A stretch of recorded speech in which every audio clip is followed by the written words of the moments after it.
Bonjour mesdames.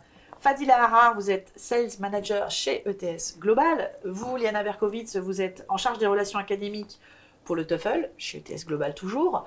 On est donc là pour parler du TOEFL et du TOEIC. Mais première question, quelle est la différence entre ces deux tests? Je pense que la principale différence entre les deux tests, c'est le contenu.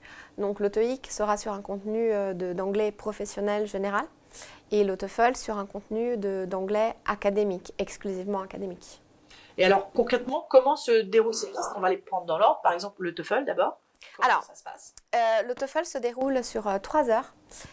Pendant lesquelles les étudiants vont s'exercer sur des parties d'anglais compréhension écrite, compréhension orale, une petite pause et ensuite l'expression écrite et l'expression orale. Ces 4 parties-là sont indissociables, donc les étudiants vont les passer toujours dans le même ordre, selon la même procédure.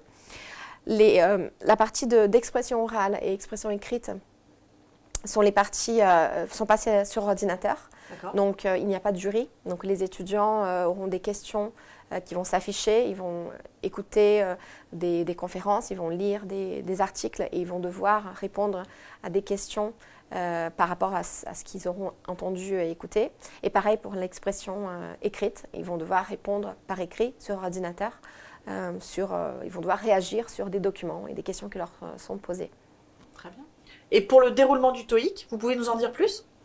Donc le test TOEIC Listening and Reading, qui est le test le plus utilisé en France, va évaluer la compréhension orale et la compréhension écrite. Le test dure 2 heures, format papier-crayon, et c'est un QCM.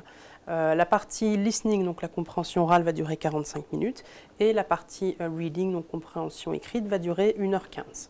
Le candidat va avoir différents types de questions sur chacune des deux parties, des descriptifs de photos, des dialogues qu'il va entendre pour la partie listening, et pour la partie reading, il aura soit des phrases à trous à compléter, soit des textes à trous à compléter.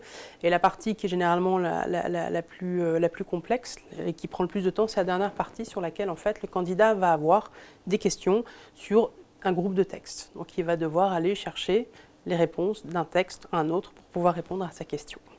Est-ce qu'il y a un moyen de se préparer efficacement à ces tests, que ce soit donc le TOEFL ou le TOEIC? Le TOEFL ne teste pas simplement la capacité de parler anglais dans un contexte colloquial. Comme on avait dit, c'est l'anglais dans le contexte académique. Donc on teste tout un tas d'aptitudes cognitives, comme par exemple l'esprit de synthèse ou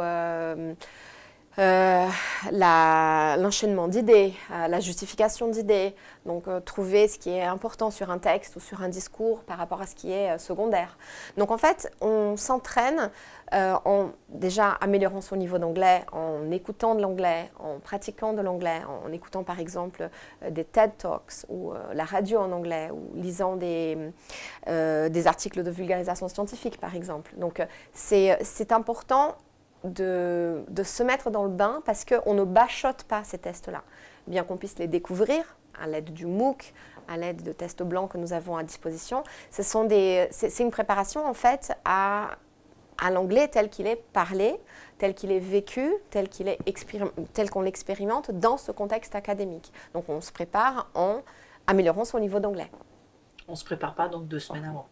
On ne se prépare absolument pas 2 semaines avant. Généralement, on conseille à peu près 2 mois avant de commencer à se préparer au format du test, d'utiliser les différents supports avec du contenu officiel qui existe aujourd'hui, d'aller sur le site internet de tsglobal.org sur lequel les étudiants vont avoir beaucoup d'informations, notamment le type de questions, des exemples de questions.